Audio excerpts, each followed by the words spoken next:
And we're recording. James Fuller, thanks for being on Fitness and Consciousness. Hey, thanks for having me.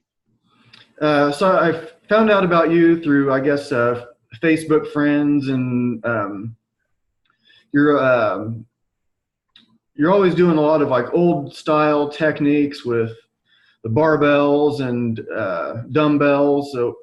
And you collect a lot of old pieces of iron and steel to pick up and put back down.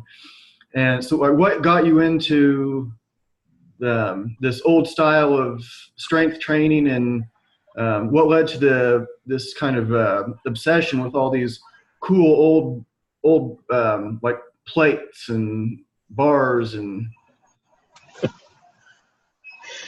Well, the start was just simply out of ignorance. I didn't have anyone to influence me. I didn't have a powerlifting uncle or a weightlifting aunt that said, no, you only do certain lifts, and no, you only do these lifts. So when I got the booklet, and the booklets back then, 35 years ago, you had a Jefferson lift, you had a Steinborn lift, you had a deadlift, you had a hack lift. So you realized you could use the bar, not just in front of you, but on the sides, in between. The reason why I collect all the different plates is just for grip. Each one's got a certain aspect. I can point out every one and tell you why I have each plate. I've even traveled right next door to you on Christmas Day from Maine in Louisville, Kentucky, to pick up some Milo 100-pound plates that are smooth. oh, They're very hard to pick up. So the bars, I like the different bars because they have different characteristics.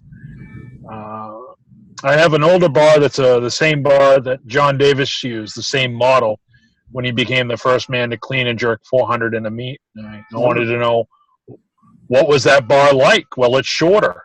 It's stiffer. It's got a lot of slop in it. So, just kind of, if you want to know how it was like, you got to kind of train on similar equipment, yeah, that makes sense. Yeah, I see a lot of you're always getting new stuff because of the different the hubs. So you're gripping the hub of the plates, or like the outside, and you get new ones because they're smooth, and all these little differences do make a difference in, I guess, your neuromuscular activation. And it is just kind of cool to have these plates, like who used these things that are because like barbells are really only like a little over 100 years old, like the plate loaded stuff. So you can right. So like who is, like, do you have like a favorite old time strongman that you try to emulate mostly? Or like, for me it's probably Arthur Saxon. I would say he's my favorite one, the one I find most amazing. I would say probably the Saxon and his brothers. They were pretty amazing.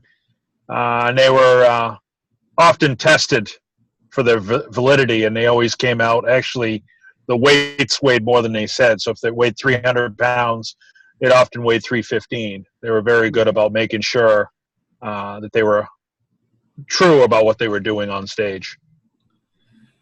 Yeah, it's some of those, like I found out, like I was reading about Thomas Inch, and I have a couple of his books, and then I found out that maybe everything he did wasn't legit. So then it's kind of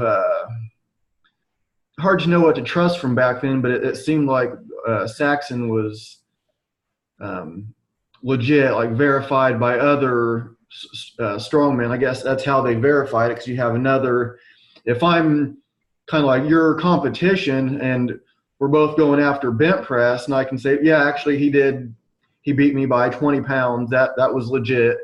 Instead of like, no, actually his bar weighed like 20 pounds, and that was a complete fraud. So like, how is, I guess, like back then, like, is that how they like did it? Like where did they come up with the lifts? Like the Arthur Saxon, like, like the origins of lifts, like the bent press and the two hands anyhow. And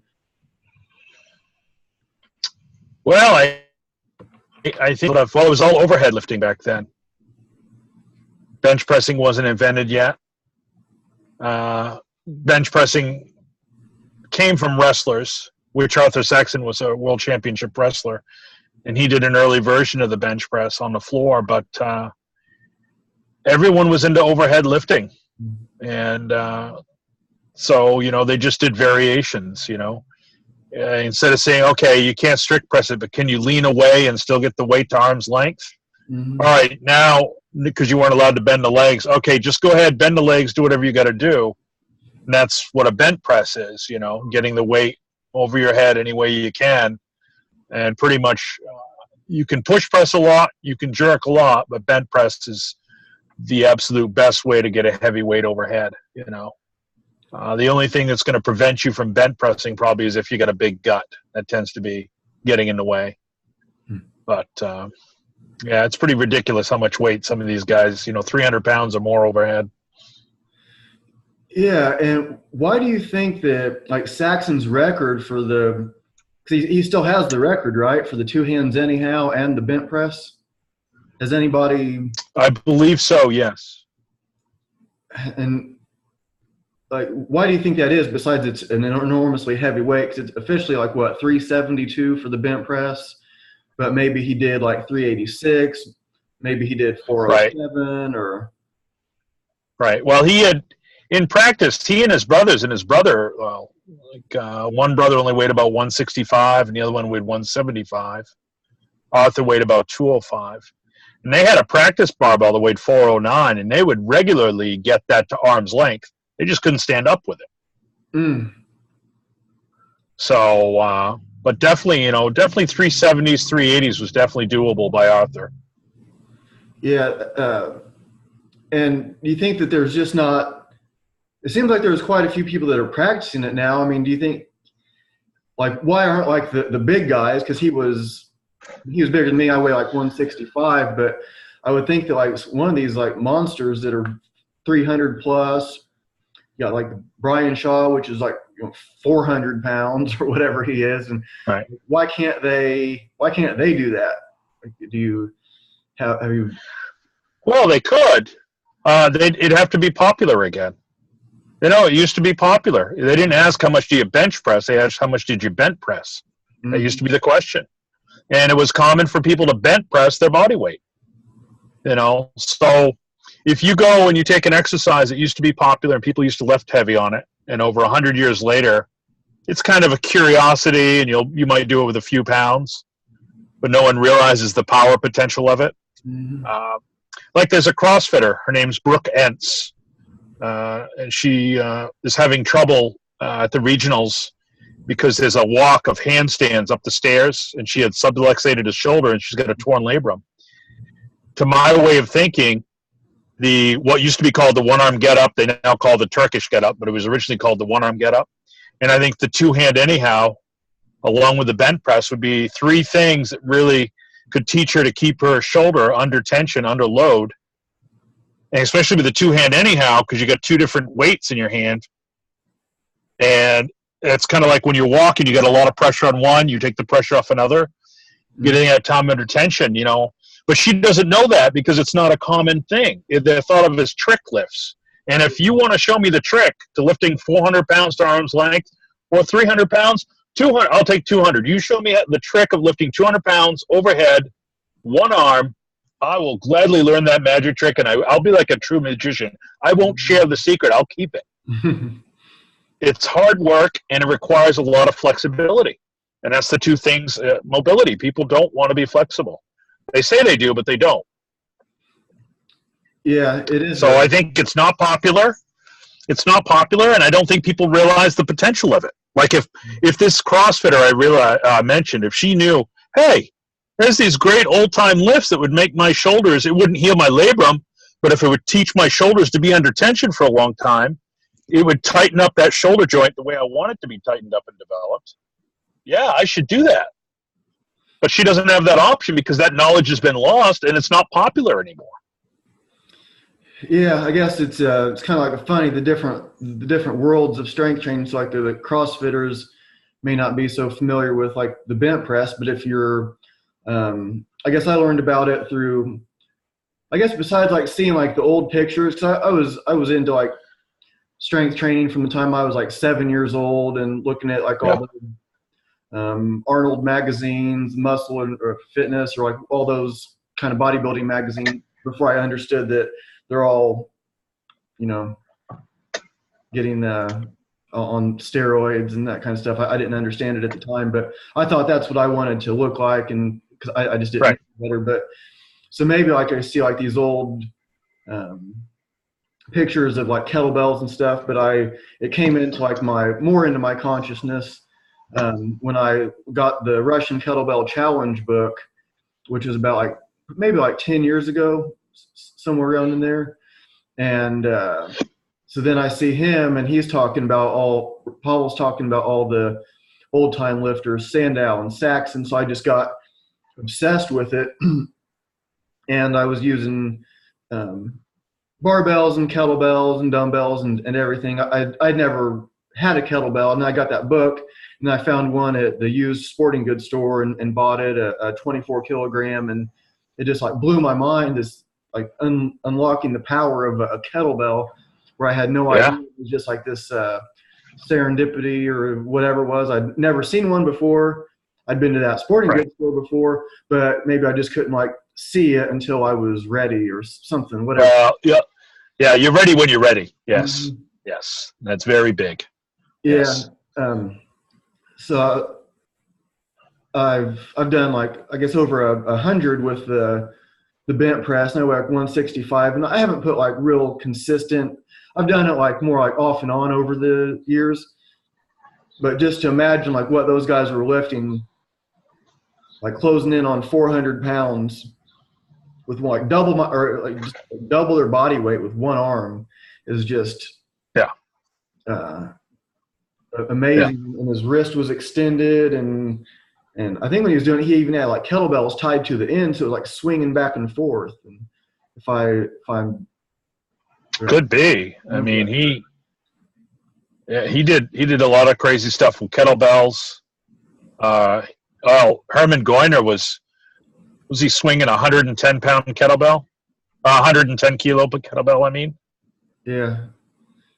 It's amazing. So you mostly use like barbells and dumbbells, and I think I've seen you use like maybe kettlebell a little bit, but is there a reason? Is it because you can just flat out lift more with the barbell, or what's your what draws you to the barbell so much? Most of your videos are barbell things. Well, I think if the dumbbells I have most of them are adjustable, and kettlebells are not, and that's the reason why I don't have a rack of kettlebells or a rack of dumbbells. They're just space, and moving, and I've already got enough stuff. I've got tons of weight, literally tons of weight, but I trade notes or compare notes with Kirsten Moore, my girlfriend from Scotland, and she's certified in kettlebell instruction and is very good at kettlebells and the mace. And so her and I swap notes, compare notes on things, and it's pretty interesting. Like I've got her doing she had a version that she'd been taught of a two-hand anyhow with kettlebells, and I've shown her the old-time strongman version, and they're very different, So it's interesting. Because kettlebell sport today is different than how kettlebells were done 100 years ago. Yeah. What kettlebell certification does she have? Oh, I knew you were going to ask me that. Is it Grivoy sport? Am I saying that right? Yeah, Grivoy. So she's like the sport style, competition style.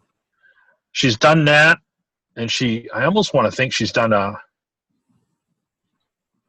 IFKB or something like that. IFKB. IKFF. Steve Cotter. I can't. Like the Steve Cotter. That sounds familiar. Yes, that sounds familiar. Yeah, he's good. Yeah. He's been on the show. He's so fluid with the kettlebell, and so like just strong and mobile, and he's quite an athlete, and he's like 48, I think he said, and he's just like in full squat, arms are straight over, and he's so smooth. So like speaking of your girlfriend, like together you guys have like the Kama Sutra the Kama Sutra barbell page. Like what's that all about? Like what's the? 'Cause I know you both have your own. Like on Instagram, she goes by Little Tank, right? Yeah. And Yeah. then you have the Strongman Archaeology, and then you have like the Kama Sutra barbell together. Is that right? Strongman archaeology for me, Little Tank for her, and then we have Karma Sutra barbell together. We're trying to promote how to use the old time lifts to get stronger and mobile at the same time. She's had a lot of problems, and we have reversed all her mobility issues. She just turned 40, but it took us about 6 months if we've reversed all her mobility issues. She's now doing a full dislocate with the bar down the back and touching her butt with the bar. You know, she's fixed all kinds of things using the old time lifts. So we do seminars on the old time lifts to help people see it isn't a trick, that it makes you feel better and it makes you move better, and it cuts down on your warm up time. You don't have to warm up as much because your body is staying open in between workouts.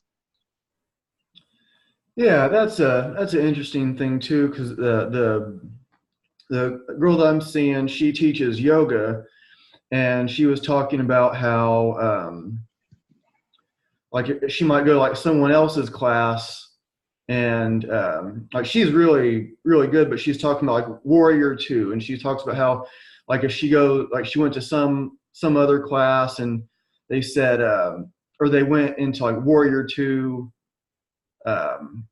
fairly quickly, and then but she was saying that you shouldn't do that, that you need to like take more time to get into it. And I was like, well, I was like, I don't really understand that. So and then I was talking about how like, you know, my theory of like where like Pablo Sadsuan is you should be ready for anything. So like right now I should be ready to fight. I should be ready to do anything. And I think there's like just something that I just don't understand. I'm not saying I agree. she's wrong. So it's not like I'm trying to teach her something. I'm trying to like understand why she is this way. Cause I go to her classes and she really knows her stuff, and she has this it really complements what I already do. And so when you're talking about these keeping the body open, so you don't need as much warm up time, can you like explain like more how that works, and how like the working on these techniques can build that skill or ability of needing less of the warm up?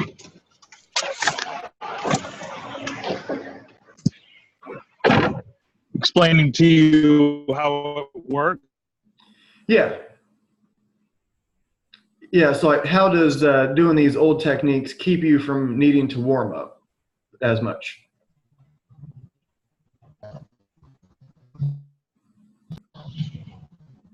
It's pretty. Yeah, it's simple. It's basically we're just filling in the gaps. We're using. We looked at what current programs are, and we realized there's not a lot of work laterally.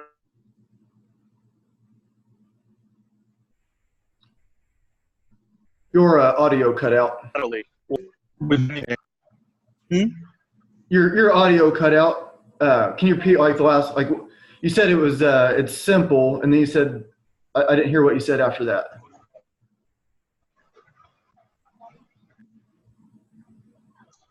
It's just we're really just simply filling in gaps of today's training. I think we looked at, there's not a lot of lateral movement, and there's not a lot of movement of anything behind the body. There's just no awareness there. And you got people benching a lot, curling a lot of forward pulling of the shoulders. That's why we always teach the side press, because it builds lateral mobility, lateral strength, opens up the IT band, the glute medius, and it gives you a way to overload the shoulder and the arm muscles by lifting more weight overhead than you could strictly. That's why we always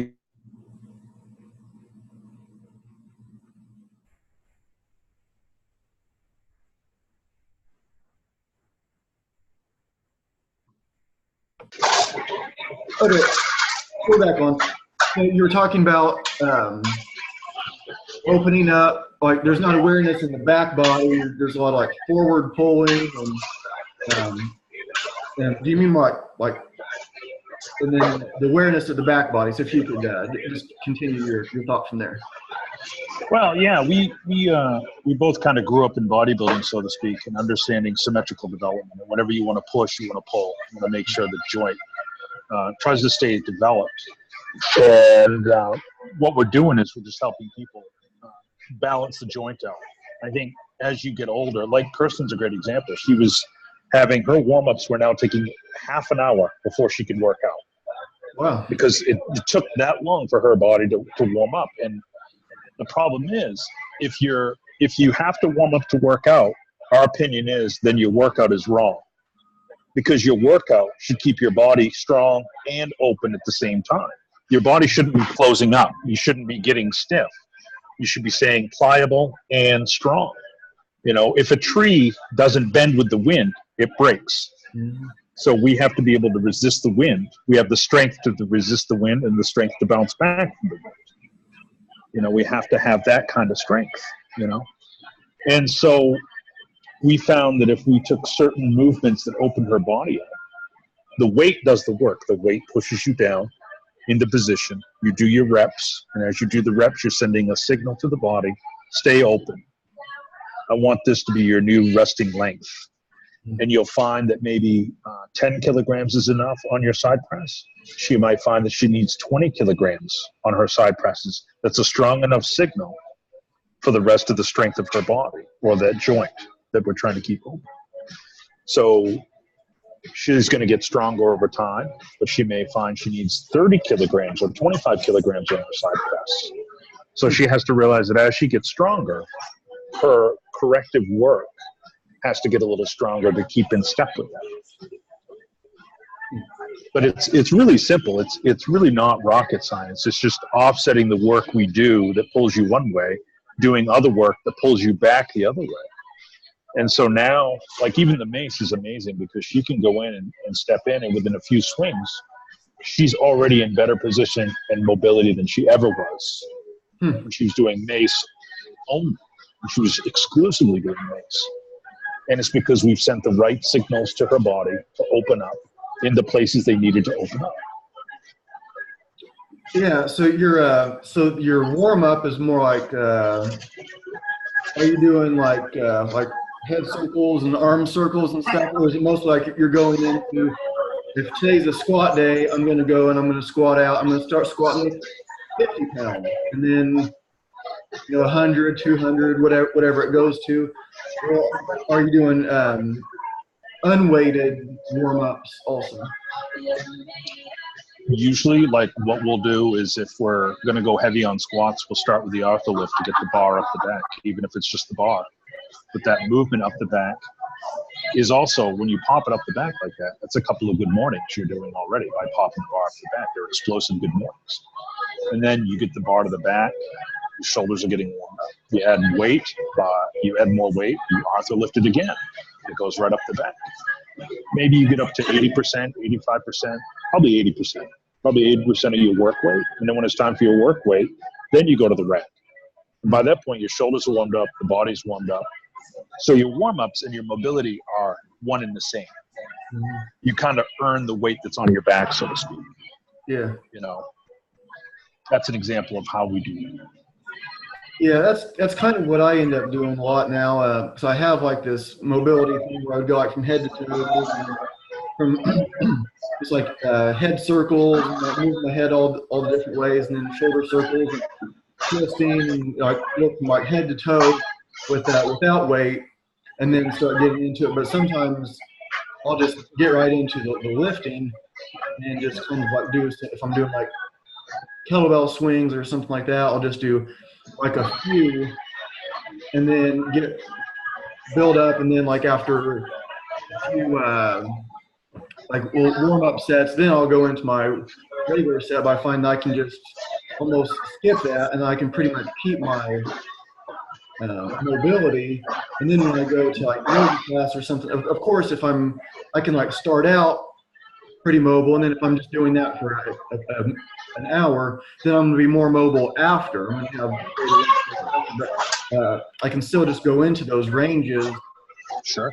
relatively quickly.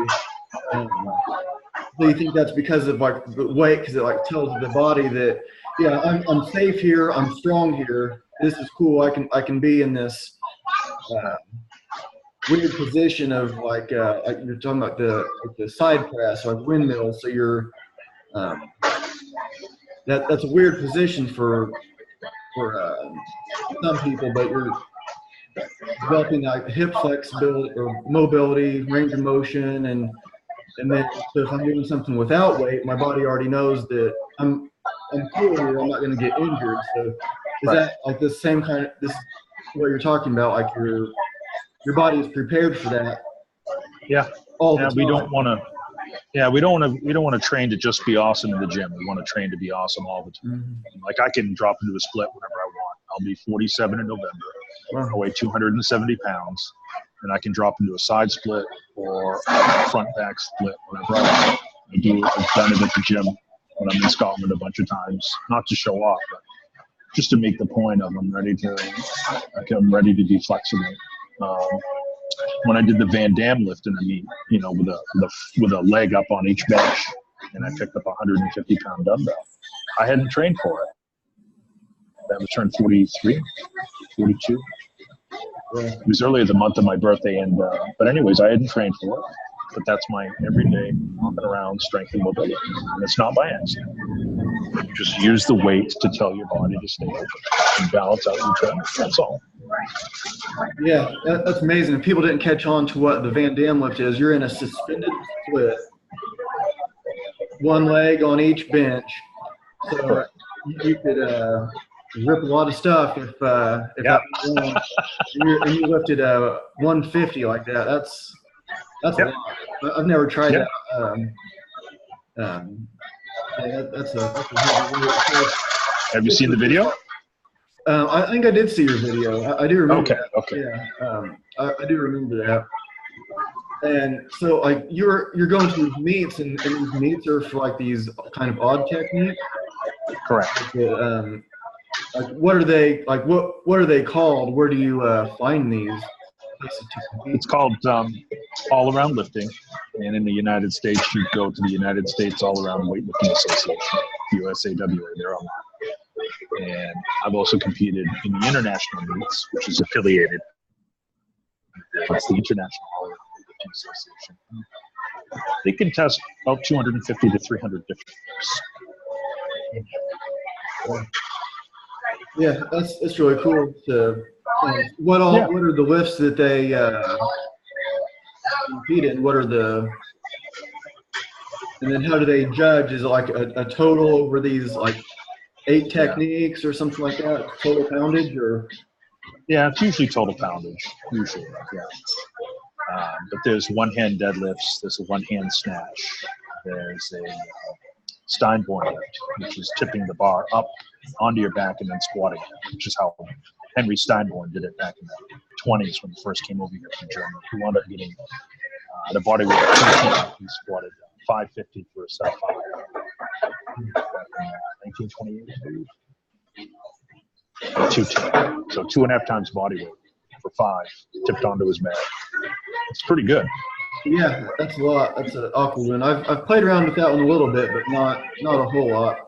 I had knee injury, so I haven't been doing a lot of squatting, not heavy squatting. I'm back up to like mostly like pretty heavy deadlifts, but full squat. I'm just not trying to be careful with my knees still, but that is a cool one. Yeah, I'm working on 500. Yeah. So what are the benefits of doing that way instead of just getting it off of the rack? Well, it's funny because the reason why people get upset with a lot of the lifts that we do is because they say it's dangerous, and it's actually the opposite. Every person I've trained on the Steinborn lift, I've not had one put on too much weight. If anything, I have to lean on them to put a little more weight on the bar because they're intimidating. I've never seen anybody Steinborn too much weight. Never, because you're just intimidated by tipping that kind of weight onto your back. So guess what happens when you're using a weight that's easy to handle? You do good clean reps. You go down to the bottom. And you're in full control over the time because you know you tipped it on there, so now you can tip it off. Good deal. You know, there's huge safety, just like the self-loaded leg press.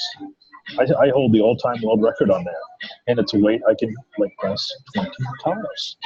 Actually, I just did 20 times with more than the world record the other day in Scotland. Wow. It's hard to get hurt with a weight that you can handle for 20 reps. I don't care if it's a bench press, a squat, a deadlift, or a self-loaded leg press. Yeah, and to like explaining that one, you're laying on your back.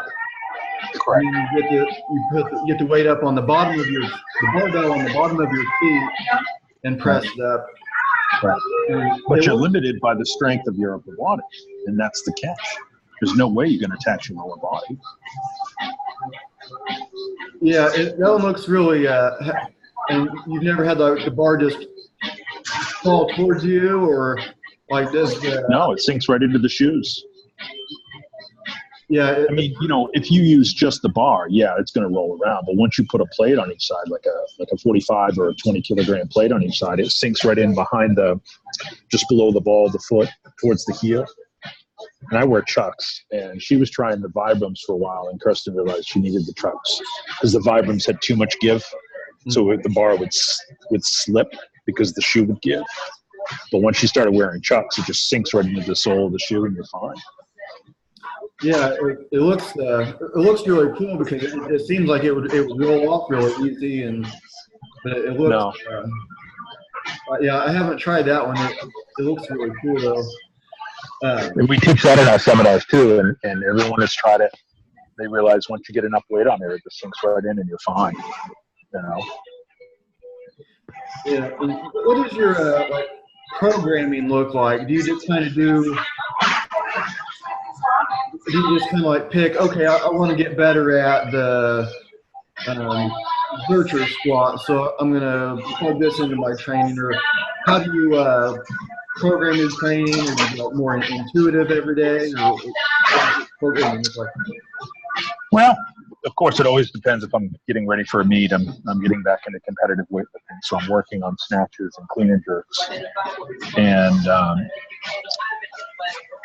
that always plays into what you're doing. But pretty much, I follow the conjugate system that Westside talked about. I used to be a powerlifter, and I still powerlift whenever a meet comes up that I want to go to. I'm just not as dedicated to it as I used to be.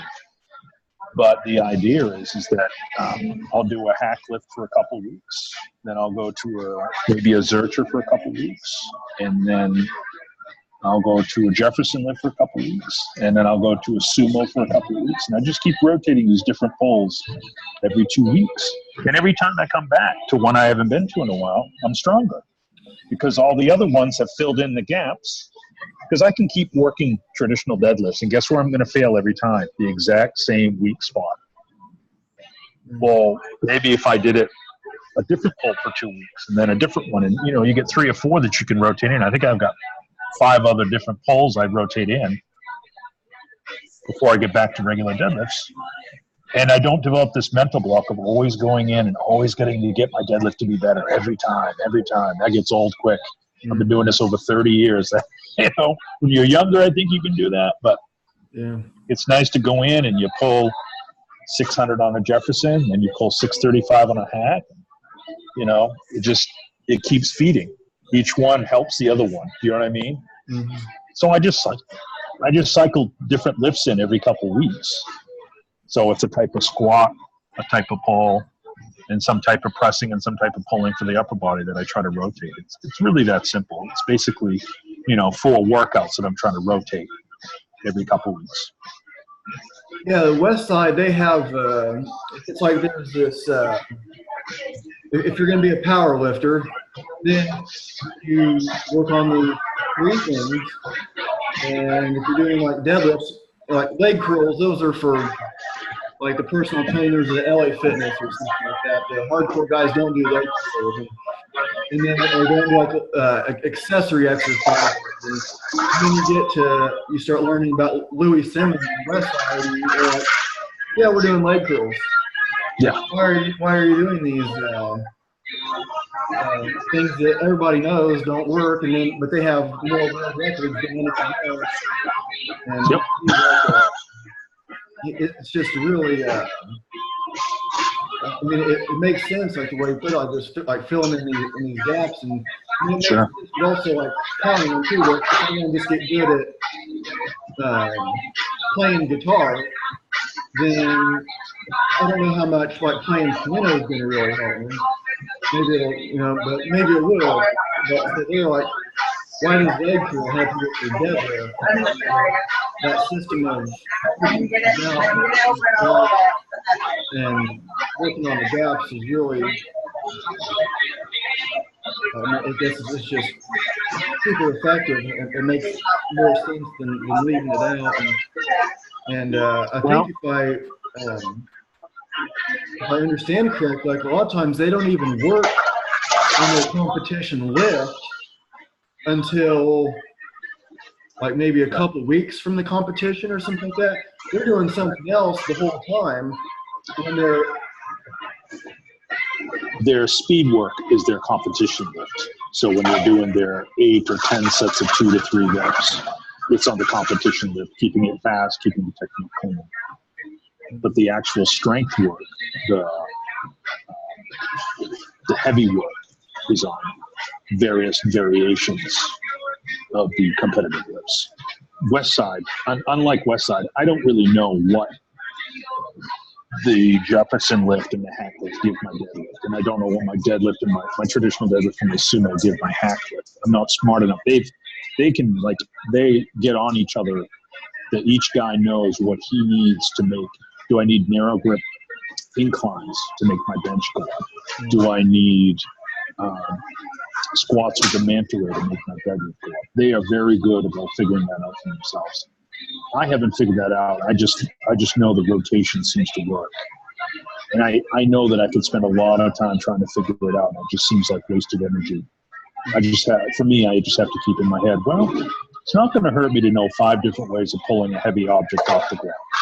Yeah. It's okay, to have that mobility and to have the gaps filled in,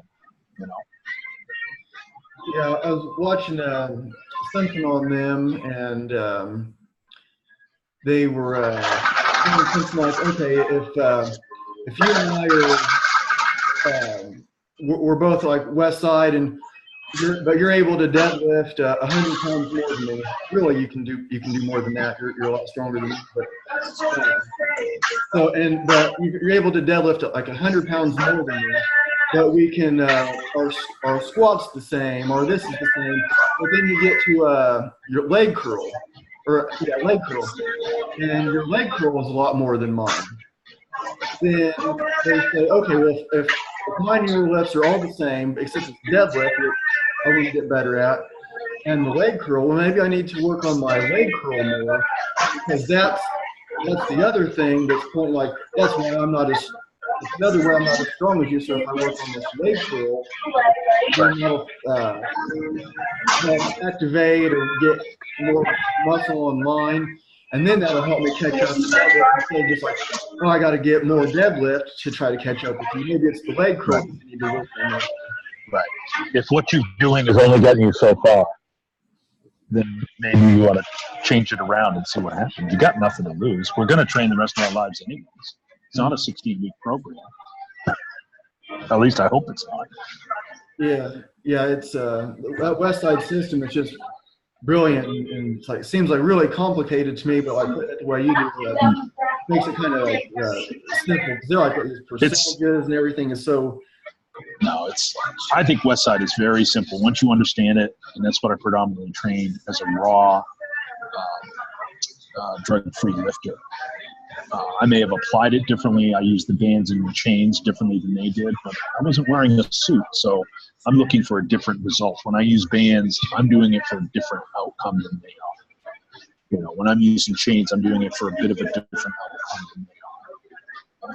The chains are more similar to how Westside does them, but the bands, definitely I'm looking. They found that the strongest athletes tend to have the fastest eccentric on their squats, on their benches, on everything. And so I use the bands to teach me to have a fast eccentric. That's how I set up my fast for the express purpose of a fast is to teach me to get more fearless with lowering heavy weight. That is the goal of me using bands, which is not why they necessarily. They're doing it to accommodate the strength curve of a bench shirt or a squat suit, where the weight's going to come on you more at the top of the lift, whether it's a squat or a bench. So they use the bands to help mimic that in the regular, unshirted, unsuited training. Yeah. Can you explain the difference between the like using chains and using the bands? I know you kind of just like said a little bit there, but like what would be the benefits of each? The bands are good for the overspeed eccentrics, making me lower faster than I normally would. We all do it. I mean, we all have a learning curve, and it kind of just helps us along. When you hit a new weight, you got to admit, when you're hitting a PR, whether it's a 1 rep or a 2 rep, you're a little, get some trepidation on when you're lowering. We all do. It's new to us. That's why it's a PR. But the bands help you get a little more aggressive and teaches you to have confidence in your body. If you learn to lower quickly, you can get a stored effect in the muscles, that kinetic energy. You can actually store that, not the muscles in it, but the connective tissue, the tendons and ligaments. Mm-hmm. And they find that in really highly trained athletes, you can store that energy for up to 3 seconds. So by learning to really learn to drop faster, I'm not saying be reckless, but learn to come down faster, even a couple tenths of a second. It doesn't sound like much, but it is on the squat or a bench or whatever you do. So I think that's a big benefit to the bands. If the bands get too heavy, it is like being on a Smith machine. I think it's a little too precise. There's not a lot of balance or coordination, and I'm not a big fan of that. Whereas the chains, traditionally, they're trained with half the chain is still on the floor when you're done your bench press, when you've locked out your squat. I want all the chain off the ground because then it waves me around. It's more chaotic. It's almost like using a bamboo bar. Yeah. And that way I get the extra weight of the chains, and I'm building stability and coordination by that stuff swinging all around. So that's how I use it differently than West Side. And it's a lot less abusive on the joints than the bands, or I should say the central nervous system. I can train with chains much more often than I can with bands. Definitely. Yeah, I've used the bands, I guess, mostly for like trap bar deadlifts. And so I guess it's not really helping me get down faster. So I'm starting at the band, at the bottom part, but it does have the like David Weck refers to like faster than gravity. He like says that kind of stuff when he talks about bands. So it's like you can it's like at the top of it. I mean the feeling of holding it, it's kind of hard to explain, but like if I have like the same, you're using less like actual weight, but it's like it wants to accelerate down faster than if you just have like, the heavy weight. It's kind of a weird thing, but it does. But I would do it like for like the speed stuff, and I was going to add that back into my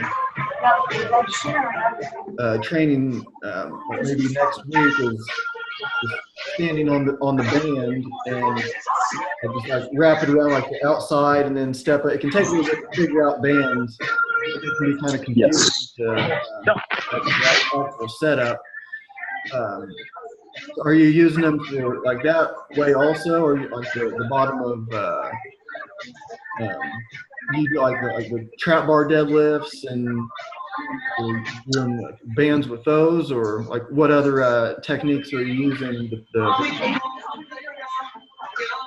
The main technique that I wound up settling into was my best friend and I. We had worked on a system of using the bands to trick our bodies to lift more, to overexcite the nerves. I don't know, when we were kids, we didn't have the internet, we were bored, so sometimes we'd have this little silly game that kids do. We'd stand in the doorway, and you put your knuckles of each hand against the doorway, So you'd pretend like you were doing a lateral raise into the doorway, and you would hold, and you would try to push your hand through the doorway for 30, 40 seconds. Have you done that? You know what I'm talking about? Yeah. And then what happens? Your nerves are tricked, and so your hand floats up about shoulder height. It's almost like you're flying. It feels really funny. Well, we did something similar with the bands, and so we would train up to about 60 to 65% of our working weight, our training weight of jerks, but with 2 bands attached. The bands were tied together, and then one end was looped around one end of the bar, and one end was looped around the other. It caused us to be so fast and caused a reflex reaction that after a few sets of, say, singles or doubles, we would take the bands off. We could put on a PR of 5 to 10 kilograms, and we get it. We come back next week without the bands, and we can still jerk the PR. Yeah, yes, it's really fascinating how that works. Almost similar to, or maybe the opposite of, if I wanted to squat like 300 pounds, and I've never done that before. Maybe I'll put 400 on the bar, unrack it, put it back, take the weight off, and then it feels. So it's like kind of like that same thing, or like almost the opposite, or like. I think it's different. I think it's different because you're still doing the full movement when you're using the bands. It's just with a reduced amount of weight, and it's really making you dip quickly, very like over faster than you normally. Bands are pulling you right down, and it's causing this reaction, and it's really lighting up your nervous system. It's overstimulating it, so to speak, so that when you take the bands off, man, you are like lightning, and that's with a PR. So sometimes we'd get 1, sometimes we'd get 2 PRs. Like I said, 5 to 10 kilograms each time. It was amazing technique. You couldn't do it all the time, but you come back to it every once in a while, and you always get a PR doing it. It's the craziest thing. So that's why people will give me a hard time about all the weird stuff I do. And I'm like, hey, you don't know until you try, man. I've had some great, wonderful experiences and some really weird, dumb stuff that I did. That really, it's like, wow, that fixes this. I thought nothing would fix that. Well, that weird, dumb thing you just did, you just got yourself something that's going to help you progress further. So like I said, we're going to train the rest of our lives. Take some time and try something that looks stupid, or that's what Westside does. I mean, Dave Tate's got a record saying that, 8 or 9 times out of the 10 things we try, we just fail miserably, but that 1 out of 10 would work like crazy and make up for the rest. So what do you get to lose? Yeah, a lot of times, like what can help you is what you're not doing. If you hit a plateau, it's like, what am I missing? And this trainer buddy of mine, Chris Atkins, he works at the same gym. I train at a couple different places, like the studio. He's getting really into isometric, so he has these almost like towing straps. But we were doing that like the lateral raise, and he's like something like you do it for like a minute, and he's like at first you're doing like the first 20 seconds do like 50% of your effort. The second 20 seconds is like 75% effort, and the last 20 seconds is like 100% effort. Yeah. And then so I'm doing that, and then at the end I was just like you're talking about, the arm just kind of like floats up. So like I was just flying away. I was like, that's really weird. But he's like some injuries, and so he was just decided he's going to mainly just focus on this isometric stuff. Pushing, pulling against this strap, and then like doing like holding at the top of a pull up, and that's kind of how he's measuring progress. Sure. With the strap. And so do you do much like isometrics? And I mean, you were just talking about like the trick you were doing like with your buddy, but you do. Aside from posing, I do, because I've always been a bodybuilder, so I like to pose. I like to contract, and I've always been fascinated by muscle control. That got me curious even before bodybuilding did. So I've always tried to be able to separate and contract and isolate certain bits and pieces of the body. But as far as actual isometric training like that, I've done a little bit of it. I have one of those old isometric isotonic power racks that York used to sell back in the 60s and 70s. It's where you pull off one pin, and there's another pin set an inch above it. And you have weight on the bar, and you try to hold the bar into the pin for 8 seconds. And once you get up to 12, then you add a little bit more weight next time. They did that for their presses and their pulls and their squats. I've done a little bit of that, but as for today, no. There's nothing dedicated for strength training that I do, though it is effective, very effective. Yeah, I guess just kind of like cycling to different things, whatever kind of seems kind of funny, like what starts to pop into the consciousness of like all these things exist, but like not in my mind right now. And then like, something I saw that you were doing that was interesting is the way that you do your Zercher squat, you put out like with a deadlift, and then you set it on your knees, and then you grab it as the Zercher from there. And is that usually how it's done? Because I don't really remember seeing it like that before seeing you do it. You mean deadlifting it into the lap and then picking it up from there? Yeah. Yeah. That was traditionally that's how the lift is done in competition and all around competition. Okay. And the other thing is that the Zercher lift was created by Ed Zercher for Bill Clark. Bill Clark is the gentleman that gave us Masters squat because he was the first person to put forth the idea of Masters powerlifting, which was the first sport to have a Masters category.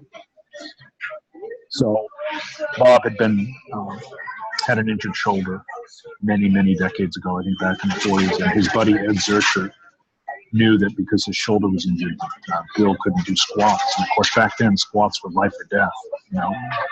So Ed came up with this idea of deadlifting it into the lap and then picking it up and crooking the elbows, and that's how Zerchers actually started, was from the lap position. I also do them from the ground as well. I have a variation I do from the ground where I do good morning. I pretty much pick it up in the elbows off the floor, but I good morning it up over my knees into an upright position, and then I stand up rather than trying to stand up directly from the floor. So variations are good as long as you train hard, train consistently, and rotate them in and out every need. But traditionally, that's where, and if you look at the early training magazines that have early Zercher lifts, they're from the lap first. Put into the lap, and then from there. So from the floor thing came later. Yeah, interesting. Like I said, I've never seen it, like that before your videos, and I'm thinking adding that in because I do martial arts. And I'm thinking that would be good for like clinch work, Sure. and like tumbling and keeping up when you're keep from being taken down, and be able to help like lift somebody else up, and the one arms are good too. What's that? And the one arms are good too. The one arm Zerchers are good too. One arm Zercher with a barbell? Yeah. So I have good videos of me doing 300 pounds on those. I don't know if I've seen that one. Yep. So you just have, you're balancing a barbell in the crook of your elbow? Yep. And the other arm is just out to the side, or what's the other arm? Wherever it needs to be to not be in the way. Mm-hmm. I will do them from the floor, and I will do them from the lap. I do them both styles. And it is a contested lift from the lap in a row. Yeah, that one's, so like the balance of it would be the limit on that. That seems like it would be really difficult to balance. Well, you actually, you bring your arm in almost like an arm wrestler, and you hold it. You get a lot more. I think once you try it, it's not as bad as you think. Believe me, I promise you. Because when you're doing a two arm, you're like this, but when you're doing a one, you kind of bring your hand across. You're twisting your arm in and you're cradling it. Okay, so you're holding it tight to your body then. Yeah. Okay. Yeah. Well, when you can. At first you can't, but you're trying to get to that point. Yes. Okay. You'll see in the video. I'll tag you in the video later and you'll see. Yeah. I want to see that. So I want to start working on that one. So I want to get better at my clinch work, wrestling, clinch work. Sure. Yeah. And something I was going to ask you about is a lot of times after, like when you've completed the lift, and you like say, "Thank you, Jesus," or to that effect. And where does that come from? Because you're not just like making a joke. It's like you're no. You're serious. I'm a Christian. Yeah, no, I'm a born-again Christian. I'm thankful that Jesus died for our sins, and He's allowed me to be part of that group that He died for. And I am 47. Or I'm going to be 47, and I'm able to do a lot of things with my body that most people can't. And yes, it's because I love it, but I can't ignore the opportunity to do so. I can't ignore that I've been given a passion to love being able to move and being able to lift heavy things. I know that without Him, we can do nothing. So I have to give thanks to Him, not just for for everything, for good times, for bad times, because bad times, just like bad times in training, is when we learn. When everything's going easy, I'm not learning anything. When things are going hard in training or in life, that's when you stop what you're doing and you kind of go, okay, what am I doing wrong? You don't say that when everything's going right. You say that when everything's going wrong. So I just try to be thankful all the time for the opportunities I've had. You know, there's things in my life that I wish life could be a lot worse. I love living in the United States. I will live and die for this country at the drop of a hat, you know, because I believe in it. I believe in what our forefathers and foremothers have done, you know. And I think we're a great people, you know, and I'm thankful for being where we are, where I am. I'm thankful for this podcast. You know, we have a lot of liberties here. We can do a lot of things a lot of people can't do. So, but yes, I'm a Christian, and I'm just thankful to be a Christian. I'm thankful to be saved, and I'm thankful to.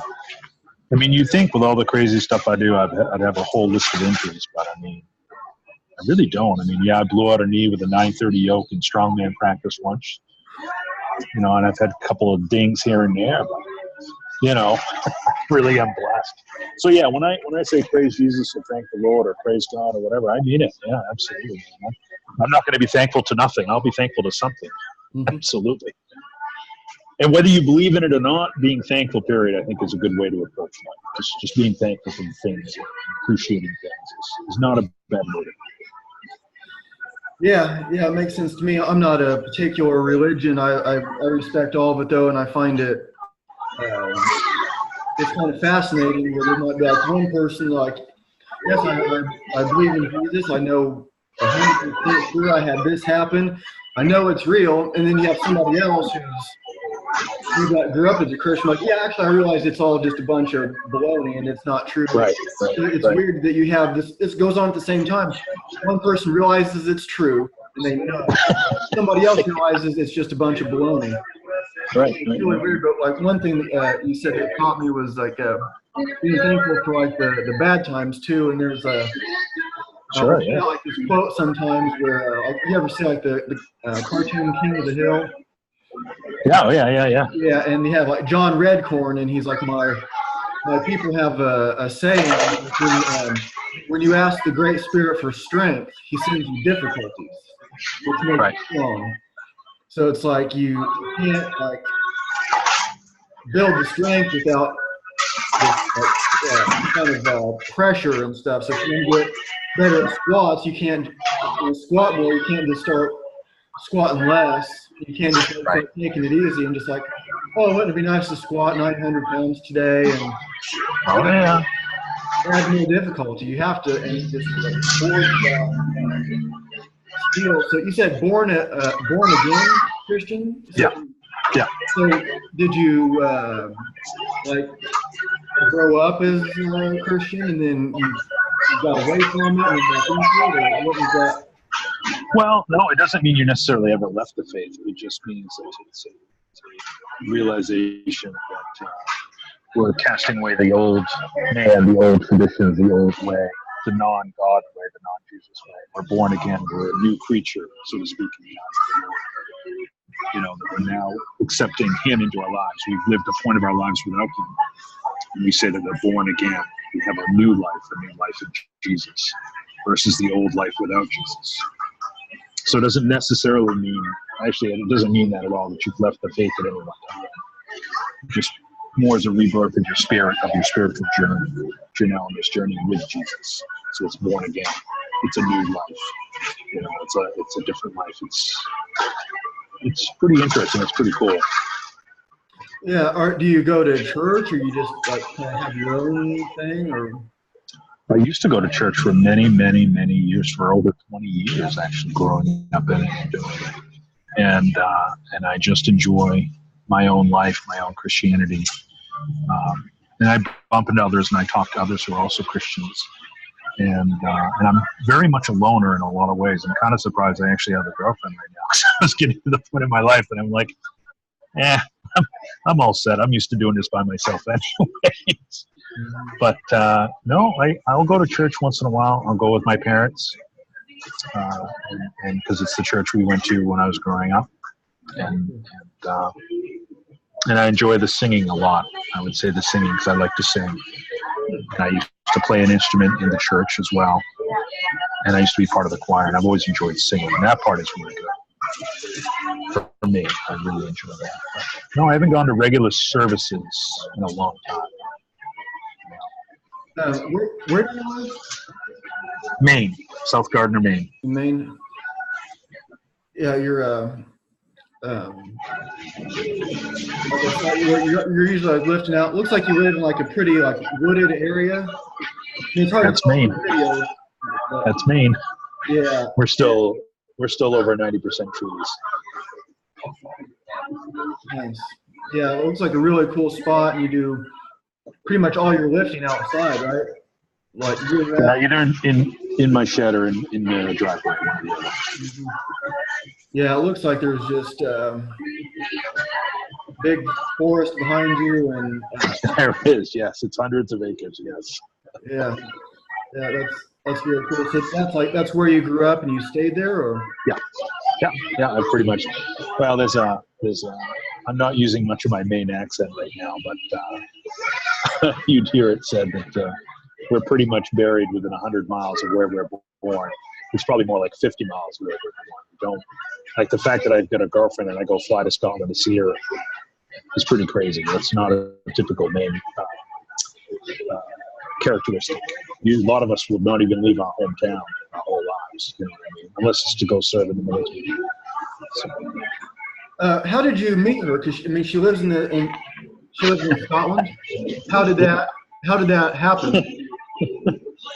She heard me on the podcast and was like, "Oh, this guy's kind of crazy and interesting. I should talk to him more." And then we found out that we both started out in bodybuilding, and we both had a lot of the same background growing up and being in bodybuilding. It's just, we clicked. We definitely clicked. And it was funny. I didn't try to get her into any of the old-time strongman stuff or any of that stuff. She just had mobility issues, and I just mentioned, well, I could show you how to do a side press sometime.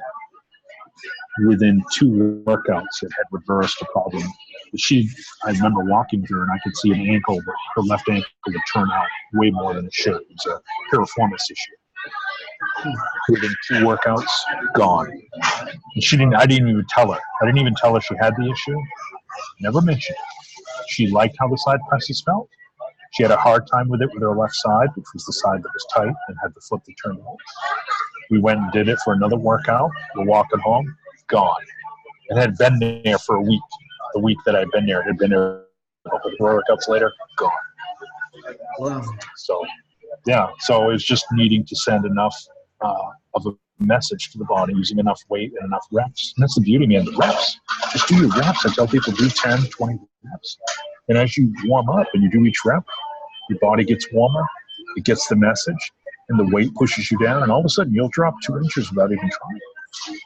You know, I mean, I'm lazy. I'm the laziest, weakest strong man you'll ever meet. If there's a way I can make the weights do the work for me, I guarantee you I will find a way to do it.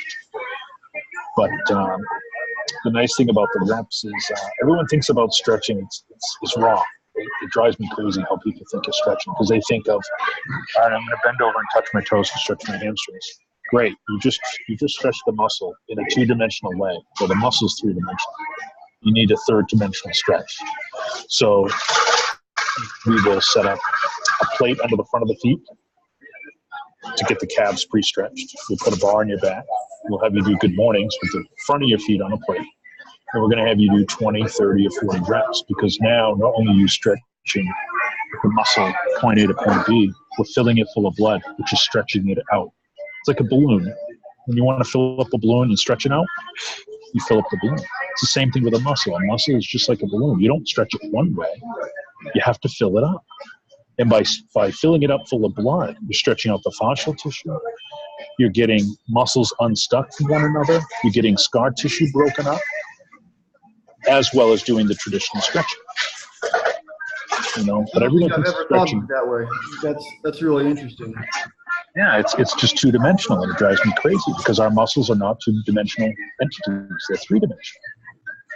Part of stretching a muscle out is you got to fill it up. Period. There's no other way to do it. You have to fill it up. You know. Now, as a side note, Kirsten has gone back into some bodybuilding for the first time in 12 years, 10 years. She is now pumping up easier and faster than she did, because all her scar tissue and all her compression is gone from all the mobility work we've done. So now her hamstrings, she always thought was a difficult, stubborn body part. No, they were just tight. And so it was hard to pump them up and work them as a bodybuilder. So now she's getting these crazy pumps because there's no fascial restriction. And a lot of people go, okay, I know what fascia is, but do you really? You know, fascia tissue is like a casing around all your muscles. And on a cellular level, it's as strong as structural steel. Well, I'm sorry, if you've got structural steel surrounding muscles and it's too tight, you've got nerves and blood vessels that pass through the fascia. If it's too tight, you're not switched on, man. You're not going to reach anywhere near your potential. So am I genetically precluded from developing good hamstrings, or have I really not dotted my I's and crossed my T's? Have I not set up the best environment possible for growth? You know? Yeah, I don't think I've ever really thought about that before, like stretching it three-dimensionally, like a pump being a stretch. That's really cool. Where do you get? I mean, I know you study a lot of this old time stuff, but where are you getting your information like that? What like that I came up with on my own. On your own, just yeah, just making sense. You know, I tend to look at stuff and I go, okay, well, that's how everyone's doing it. But that is it. You know, could it be better? I don't know.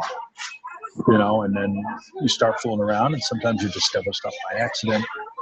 You take stuff you discovered by. And remember, I've been doing this over 30 years, so it's not like I'm just some guy that's some guru. I've been doing this 2 years and I figured stuff out. It's piecing stuff together over the past 30-some odd years. And I'm just an observer. I look at things logically, and I'm like, well, is a muscle like a string, point A to point B? No.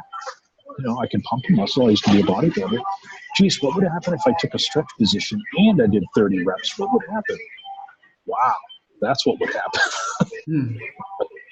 You know, it's very interesting. Well, to me it is. I understand some people might think it's a little geeky, but I'm really fascinated with human body. I'm really fascinated with physiology and how it works. And, you know, how much do we know and how much do we not know? I mean, man, this old time stuff, I wish I knew 30 years ago. And I wish I ignored people that laughed at it, because my mobility is great. My strength is great. I've had people ask me, like, well, you're almost 47. When did your strength peak? I'm like, I haven't had my strength peak yet. I'm still squatting more, deadlifting more, curling more, jerks, whatever. You know, it's all going up, you know, and it's because I've kept my joints open. You know, if you think about when your body's closed, this is the thing. The overuse injuries, the arthritis that comes from overuse injuries, you know, it's not from you working, it's from when you're not working. Think about it. Let's say you work out 2 hours a day, 4 days a week, which is great. And let's say you got to do a 15-minute run to get your body loose to do it. But you're coming out from those workouts unbalanced. It's not a balanced workout. So the joint is under stress in between workouts because it closes up because it's too far one way and not open the other way. Okay, so aside from sleeping 8 hours a night, that's 56 hours a week. It's 168 hours in a week. So you take away the eight hours of training, that's 160. You take away the 56 hours of sleeping, it's still 104 hours that your body's out of whack, that the joints are being pulled on unevenly. You tell me, is that where your overuse injury is coming from? I'm going to say yes. So I think that what we promote with Kama Sutra Barbell is lifting stronger for longer. We're helping you keep your body open. If your body's open even in between workouts, that means it's balanced. That means the stress on the joints is minimal. Less wear and tear on the joints, even when you're not working out. So that's how we're approaching it. It's just from observation. It's not any real rocket science. I'm not trying to deny anybody any credit. It's just from simple observing things, And really, I mean, Louis Simmons said there's no greater test than the test of time. Well, I've been doing it over 30 years. I can still do splits whenever I want. I was doing them at the airport before I went to see Kirsten just a couple of weeks ago because I had a hip that wouldn't release unless I did a split. So I started doing splits to get the hip to release. So I don't want to just be doing this until I'm 40 or until I'm 50. I'm in this for the long haul, and so I want my training to reflect that. Let's stay healthy. Yeah. My jiu-jitsu teacher has a saying like you got to pick the horse that's going to get you home. And wow, that's a great saying. Yeah, it makes a lot of sense to me because you can, like, if you want to be a martial artist, like you look at like Thailand, and they'll have like 8-year-olds that are competing professionally, and then by the time maybe they're 20 something, they're old. They're beat up, and they're super tough, but they've been punched in the head thousands and thousands and thousands of times. It's not good for you. But you just people with their training, and there seems to be like some of this. I think some of it's changing, like with the CrossFit, where it's like every time as hard as you can, you got to get a PR, and you're just exhausted, and you're passed out on the ground, and you can't even move, and you're. So when you're like, I guess like how long are your sessions? Are you what's the length of time?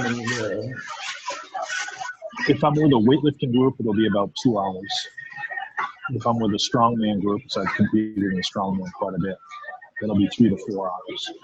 And then my workouts at home are usually an hour and a half, something like that.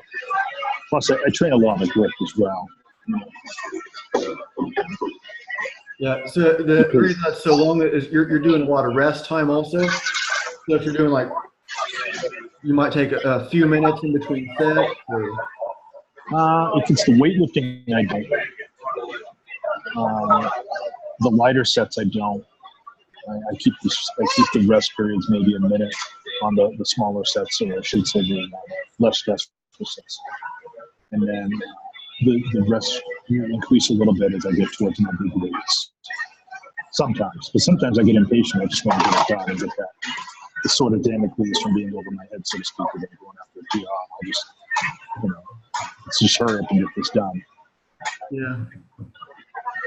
Yeah, I was thinking of like some of like the strong force, like the strong endurance, and a lot of it is like saying that like not putting yourself into this complete exhaustion so much. Like you can go farther if you're not. I mean, it's kind of different than if you're, I guess, strength training, but like less is more kind of. Think of like developing like less metabolic stress, less inflammation, and you can recover and still. I guess when you're doing, I guess it kind of like depends what you're actually what your goals are. Like if you're doing weightlifting, it's a different thing than if you're doing like high rep kettlebell snatches or something like that. Well, it's you got to find out what fits you mentally. I think if somebody had grabbed me when I first started and said, kid, don't look for the program that's going to make you big and strong. Look for the program that's going to fit your head. What's going to fit you mentally. You really, because if it doesn't fit you mentally, it doesn't matter if it's. Well, it's like I've had people say, "What's the best diet to be on?" And I'll say, "I don't know, the one you stay on." And they think it's funny, and I'm going, "No, I'm serious. If you're on the quote-unquote best diet, but you hate it, you're not going to be staying on it long. But if you go on a little bit of a diet, you get a little bit of results, you get excited, and you're like, well, maybe I'll do a little better about my alcohol intake, or a little bit about those French fries I eat." Mm-hmm. And then guess what? You lose a little more weight, you look a little better, and so it's self-motivated. Next thing you know, you're on a diet that you never would have been able to do in the first place. And it's the same thing with your training. What's killing you today is going to be a warm-up tomorrow. You just have to keep recalibrating. You have to stop worrying about a 400-pound bench. Maybe tomorrow it is the 400-pound bench, but you got to start thinking, well, now it's time to make this easy. Now it's time to start moving towards 415. You just got to keep reaching for more. Be thankful and feel blessed for what you got, but realize there's always more. When you expect more to yourself, I think you're happier. Rather than saying, "Oh, I can't do any more because I'm not on steroids," or "I can't do any more because I'm old," whatever stuff we tell ourselves to make ourselves feel better. It's called growing pains for a reason, not wrong. Yeah. Well, I'm about out of questions, and I could kind of talk about this stuff for forever and ever, but sure. We can start to wrap it up if you want. Is there anything else you're wanting to get into, or? I would say, like I said just a minute ago about, I wish somebody had told me about it. Hey kid, find a program that fits your head. Don't worry about the biceps or the lats or whatever. Find something that fits your head. Another thing, I wish I had understood how important grip training is to everything. It is the gateway strength to all other strengths. I don't care if it's a squat. I don't care if it's executive. I don't care if it's cleans, snatches, whatever, curls. The stronger your grip is, the more aggressively you can grab that bar. When you're able to take a 300-pound bar and just move it over somewhere and it doesn't feel that heavy, how can you not be more aggressive and feel more confident in what you're doing? Maybe I'm wrong, but I'm going to take the risk of being wrong. I've been a problem before, but I'm going to say I think you can't have a strong enough grip no matter what you do, no matter what your sport. I think the confidence it brings you is just, because I've been, wrestling with friends that have a really strong grip, and they'll grab onto you and they get, feels like a vice onto your forearm. It deflates me. It just deflates me. To feel like grips. So I really think grip is just underrated, and it's so simple to train. And that's why I put out the videos I do of me training with plates. So people can say, hey, you've only got plates. I'm not telling you to buy my tool or my expensive this or that. Just grab some plates, pinch them, or grab a hob, or whatever. Yeah, it's definitely super important. If you can't lift the bar, you're not going to be able to lift the bar if you can't hold on to it. So even on squats, like Eddie Cohn would say, you try to bend the bar around your back when you're trying to squat. You're trying to do the bottom of a pull down. You're trying to wrench that bar around your body. Well, if your grip's strong, you're really able to grip that bar on squats and really make it one with you. And you're just more aggressive on squats. I guarantee it. No one's going to ever say, geez, that set of squats would have been better if my grip was weaker. Yeah. Yeah. Yeah, makes sense. Well, thanks for coming on. Thank you for having me. I appreciate it. Really interesting, and you do a lot of really cool things. It's really inspiring. I'm always looking at. You have about 9 years on this. I'm always looking at who's older than me that's been doing it for a long time, that's still making gains, healthy, and so you're definitely one that I'm trying to learn from, and because I want to be healthy and strong when I'm old. I don't want to just be talking about what I used to be able to do. I want to be able to do stuff forever. So, is there any final thoughts? Anything you want to leave? No, I'm glad you had me on. I hope we get together again and talk. Sure. We can talk about more of what we've been talking about. We can also talk about anything that's going on in the sport, whether it's bodybuilding or strongman or powerlifting or weightlifting. You know, I follow a lot of that stuff already. So if you ever want to talk about any of that, you know, I try to look at stuff and try to keep up to date. I look at CrossFit. Yeah, I mentioned Brooke. You know, I'm always looking for ideas. I'm always trying to learn from people. I think meets are a great way to learn. I've had clients, you know, people I train, I try to get them to do meets. Or, James, I'm not looking to be a competitive powerlifter or a strongman or whatever. That's not the point. You go to the meet, you put the circle on the calendar, you send the money in, and now you get a fire under your tail to get stuff done by a certain date. And why go to a meet and watch when you can go be with the other lifters, compete, and you're going to see some up close and personal. You might realize how they do this or that on a deadlift or a squat or a log press. You might be like, I never would have seen that on a YouTube video. Yeah. Competing in one meet is equal to 1,000 YouTube videos you can watch. I mean, it's just, you can learn so much firsthand, be there, be competing. Because sometimes even the judges will help you and say, no, put your wrist here, do this with your elbow. Oh, that's great. I never would have known that, you know? Yeah. So I would put yourself out there. I mean, everyone can gain from doing a meet. Just put your best foot forward and do it for you and do it to learn. It's a recon mission, you know? Just have fun. That's why we should all be doing it anyways. Have a good time. Yeah, those all-around lifting that you're talking about, those sound like a really fun way to go. So, yeah, thanks again for coming on, and yeah, whenever you want to come back, more than welcome, and maybe get Kristen on and see what happens there if she's interested. Well, I would recommend it. She's very interesting. She's been around. She's owned a gym in New Zealand. She's done NACE certification, kettlebell certification. She competed competed up into the NABA universe in bodybuilding. She has been a high-level athlete. She is an amazing athlete. And she's got a lot of history. I would definitely talk to her. And she has a grandfather that has a lot of history as a powerlifter, weightlifter, and bodybuilder. She comes from it, so very interesting. Yeah, I'll reach out to her for sure then. And so, yeah. All right, well, I will let you go. I appreciate you coming on, and I will talk to you soon. Thank you. Okay, Take care. I'm going to stop the recording, and then I'll talk to you for a second when I stop. Yep.